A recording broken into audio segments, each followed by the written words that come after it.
Hello, good morning mga ka-hardin. So Mr. Hardin Ronggoros, so ngayong umaga po nandito po tayo sa ating garden area para gawin po natin yung sabi natin cultivation at fertilizer application para po dito sa ating pananim po na pipino. So bali papakita ko muna po sa inyo yung ating mga pananim na pipino. Kung mapapansin po natin, no? Pakita po muna natin close up yung ating mga pananim na pipino.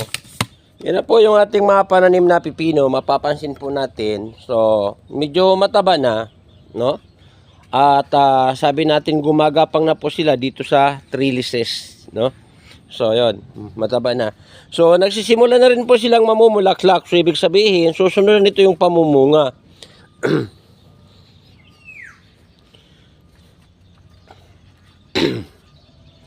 Yan, so matatangkad na.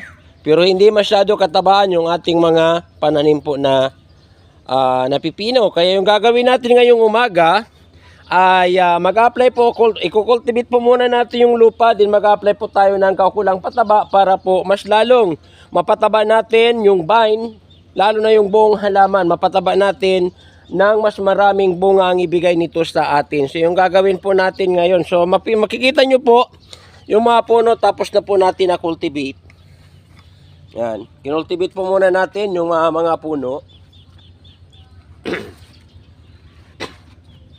Yan, na-cultivate na po natin.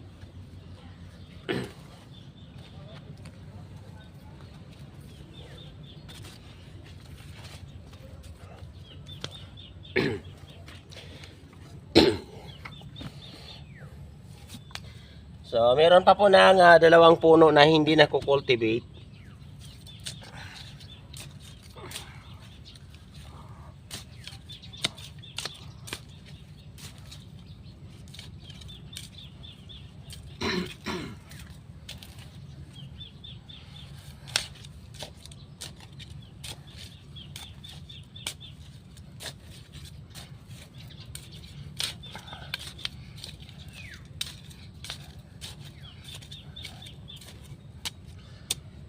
Okay, so tapos na po tayo sa pagkukultivate ng mga puno ng ating mga pipino. Susunod po natin na gagawin ay gagawa na po tayo ng ring, no?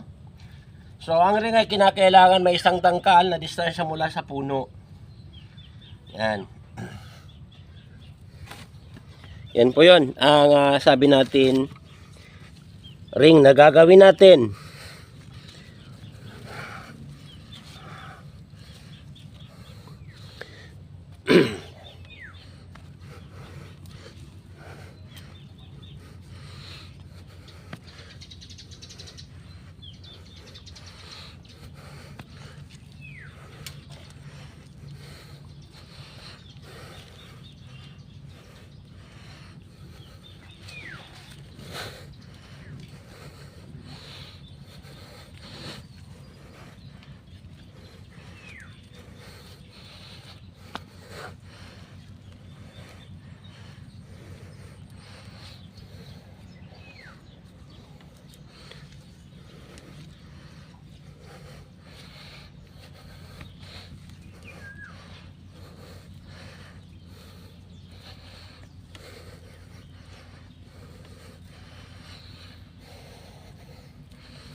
Okay, tapos na po natin nagawa yung ring.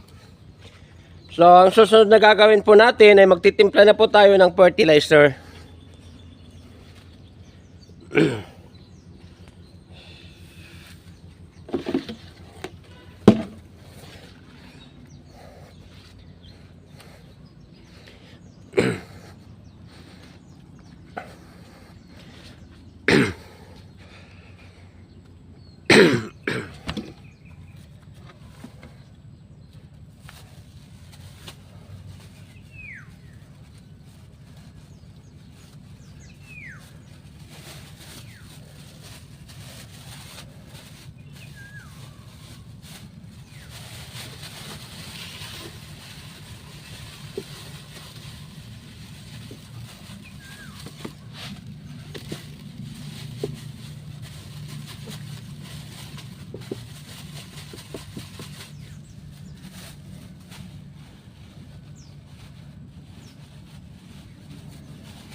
Ayan.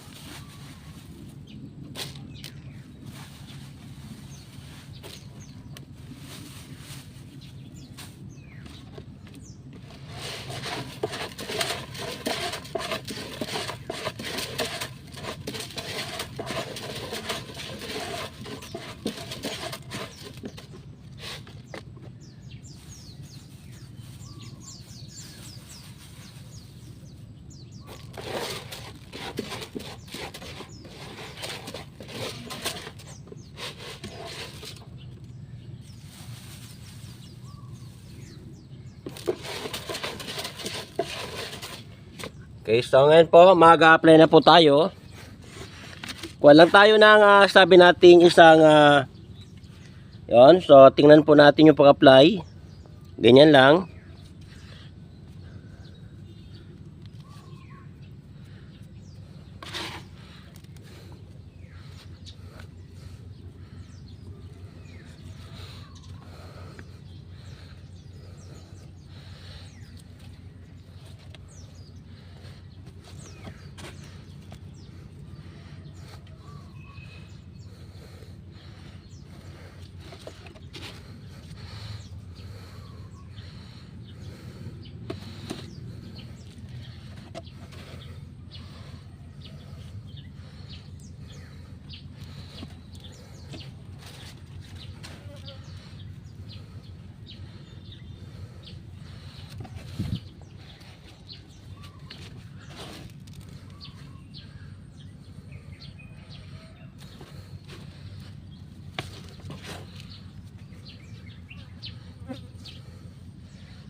Ang ganitong uri po ng fertilizer application ang pinaka-epektibo po na pag-apply ng pataba dahil po hindi po nag-evaporate yung pataba natin. So lahat po ng pataba ay nakukonsume po ng ating mga halaman. Hindi tulad po ng foliar fertilizer, nang iba po ay nag-evaporate at nag-saturate sa hangin. So yan po. Kaya ito yung tamang paraan.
Tapos na po tayo nag-apply ng ating mga pataba sa pamamaraang ring method. So ang gagawin natin, tatakpan na po natin yung pataba ng lupa.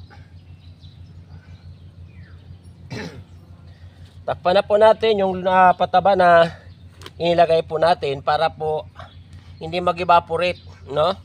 So at kinakailangan pagkatapos natin na patakpan yung lupa, so magdidilig tayo para po matunaw na kaagad yung mga granule na pataba at nang magamit na ng ating mga halaman. So yung effectivity nito mga 1 week makikita po natin na mas malaki ang pagbabago.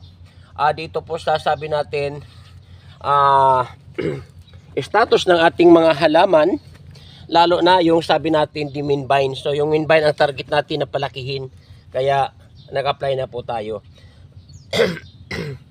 So for the information ng ating mga ka-hardins, para sa karagdagang kaalaman, ang sabi natin urea ay pampataba siya, no? Pero pag masabi natin masubrahan din sa urea yung ating mga pananim, so mataba sila ngunit walang bunga o kulang ang bunga. So yun po yun. Kaya kinakailangan gamitin natin yung sabi natin triple 14. Kasi yung triple 14 meron siya ng urea, urea, may phosphorus at meron na po siya ng potassium. So yung tatlong element na yun ay pwede na talaga magpataba ng ating mga halaman, no? Pero since na sabi nga natin, hindi masyadong mataba yung ating mean vine, no? So, yung triple 14 para sa akin ay para lang sa akin po ha. Pasensya na po sa ibang mga hardinero. So, ito ay talagang sarili kong experience na sa ganitong uri po ng pag-ahalaman.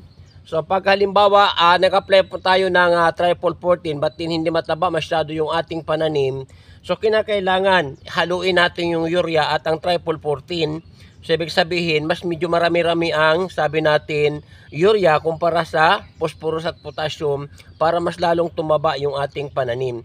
So, at sa ganung paraan, hindi naman tayo mamroblema dahil nga meron naman siya ng phosphorus na kung saan po siya naman yung responsible para mas sabi natin dumami yung kanyang root system, no? At meron po siya ng resistensya para po sabi natin labanan yung mga sakit. So ibig sabihin nagkakaroon po ng insect pest resistance itong ating halaman. Ang potassium naman ay responsible para po sa pagpapadami po ng pagpapadami for flowering. So ang gamit niya ay flowering inducer. So yan po, ibig sabihin siya yung talagang nagudyok na para bumulaklak, dumami ang bulaklak at dumami ang bunga at lumaki ang bunga, and at the same time mas gumanda ang lasa ng mga halaman natin. So yun po ang function ng tatlong element na kailangan po natin dito sa ating garden. So mapapansin po natin, tingnan po natin, so hindi katabaan yung mean vine, kaya yun yung ginawa natin ngayon. So nag-apply tayo ng combination of fertilizer, the urea and the triple 14 para po mas mapataba natin ang ating mga pananim. So yan po. So ngayon po ipapakita po natin, ganyan lang ang pagtakip ng mga pataba. Wala na po sila. Yan. Baba lang natin sila. Yan. So then ibalik yung iba. Okay. So tapos na po. So ganyan. Ibaba po natin yan. Okay. Then ibalik yun. So tapos na po. Ganyan lang tayo mag-apply ng pataba.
Yan, so mga garden, tapos na po natin yung ating pipino plantation sa pag-apply ng pataba.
So, sunod, tatakpan na naman natin uli yung mga sabi natin, mga fertilizer ng lupa.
Ayan po, magdidilig na po tayo para po matunaw na po yung in-apply natin na pataba.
Tapos na po tayo magadilig ng ating mga pananim, mga ka-harden. So, kung nagustuhan niyo yung ating video para po sa araw na ito, so huwag kakalimutang i-like, i-share, at mag-iwan na rin po ng comment sa ating comment section at paki-inform po kung taga saan po kayo para malaman po natin kung sana po nakakarating itong ating video, at paki-share na rin po para mas marami ang makapanood at matuto pa sa mga gawain sa paghahalaman. So maraming salamat sa panonood. So sa mulit yung hardinerong guro na nagsasabing thank you so much for watching. See you again in my next video. Bye bye. God bless you all and follow for more.